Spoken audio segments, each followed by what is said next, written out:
Paul Simon once said he didn't know if he ever hated anyone more, and that person was Art Garfunkel, the man he loved like a brother. Paul Simon was born in Newark, New Jersey, on October 13, 1941, and grew up in Queens, where Latin rhythms, doo-wop harmonies, and folk music shaped everything about the way he would one day write songs.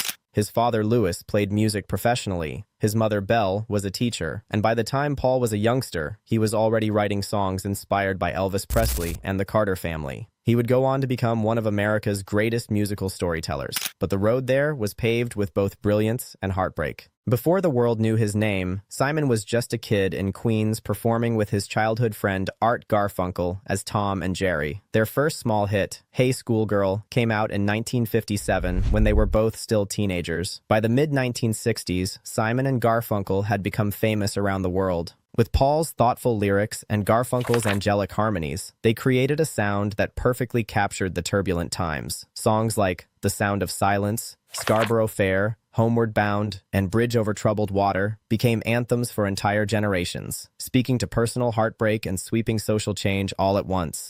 But behind those beautiful melodies was a friendship, quietly tearing itself apart. As Simon grew more confident in his songwriting, a silent competition began to take shape. He later said he always felt Art received too much credit for a sound that truly belonged to both of them. When Garfunkel began pursuing acting, appearing in Catch-22 and Carnal Knowledge, Simon felt abandoned. I felt like I was doing all the work while he was off being a movie star, Simon said. It wasn't just about the time away, it was about loyalty. The breaking point came during the recording of Bridge Over Troubled Water.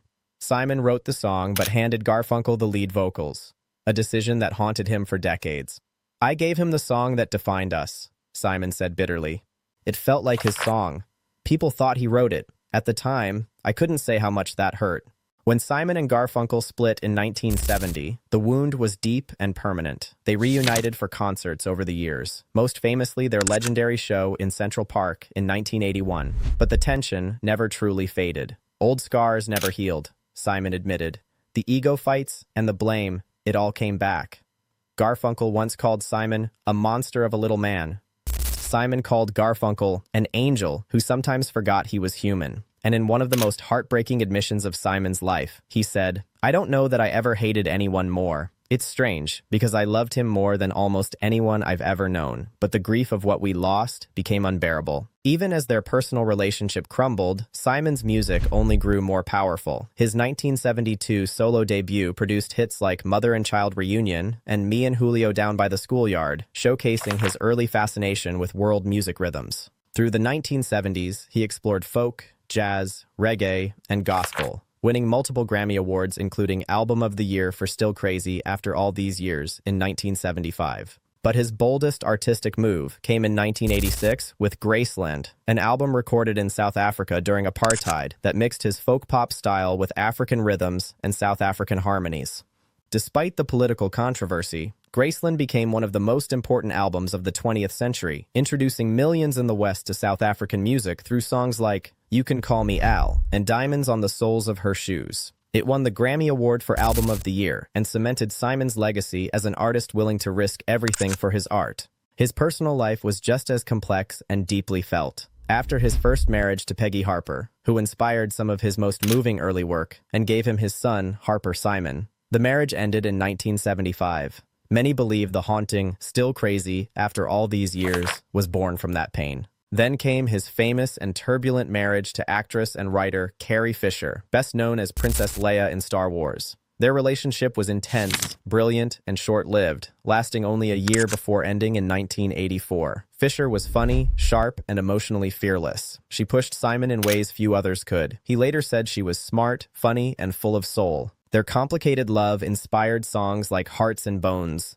a poetic reflection on two souls searching for peace in the middle of chaos. Even after their divorce, they remained close until Fisher's death in 2016. It was singer-songwriter Edie Brickell who finally brought Paul Simon lasting love. They met in 1988 when Brickell performed on Saturday Night Live, and Simon was immediately captivated. They married in 1992 and built a life together, raising 3 children, Adrian, Lulu, and Gabriel, and even collaborating musically, releasing the Grammy-winning album Love Has Come For You in 2013. Through all the fame, the reinventions, and the quiet storms of ordinary life, Brickell became Simon's anchor. Their love story was different from anything that came before. Mature, steady, and real.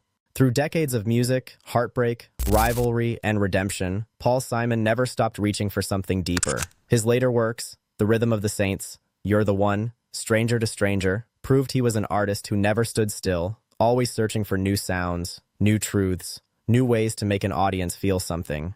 And perhaps that is the most honest thing you can say about Paul Simon, the man who hated his partner, loved him just as fiercely, lost him anyway, and turned all of it into songs that will outlive them both.